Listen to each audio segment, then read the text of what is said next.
100 শয্যা বিশিষ্ট শরীয়তপুর সদর হাসপাতালের পুরাতন ভবনে রোগীর চাপ বেড়ে যাওয়ায় 250 শয্যা বিশিষ্ট নতুন ভবনের দ্বিতীয় ফ্লোর ব্যবহার করার জন্য উন্মুক্ত করে দেওয়া হয়, যা আগামী 2024 সালের জুন-জুলাইতে চূড়ান্তভাবে সমাপ্ত হয়ে উদ্বোধন হবে। রবিবার 12 নভেম্বর জেলা গণপূর্ত অফিসের আয়োজনে ও শরীয়তপুর সদর হাসপাতালের তত্ত্বাবধানে হাসপাতালের এই ফ্লোর ব্যবহার উন্মুক্ত অনুষ্ঠানের উদ্বোধন করেন শরীয়তপুর 1 আসনের সংসদ সদস্য ও বাংলাদেশ আওয়ামী লীগের কার্যনির্বাহী পরিষদের সদস্য ইকবাল হোসেন অপু।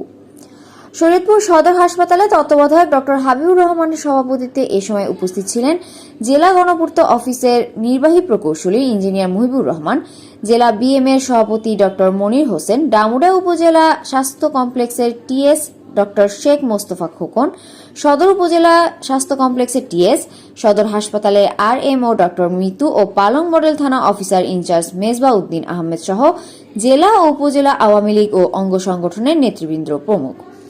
এ সময় ইকবাল হোসেন অপু বলেন, আগামী সংসদ নির্বাচনে আমরা দেশ উন্নয়নের স্বার্থে নৌকা মার্কায় ভোট দিব। বঙ্গবন্ধুর কন্যা শেখ হাসিনা যাকেই নৌকায় দিয়ে আওয়ামী লীগে মনোনয়ন দিবেন, আমরা তার সমর্থন করে যাব।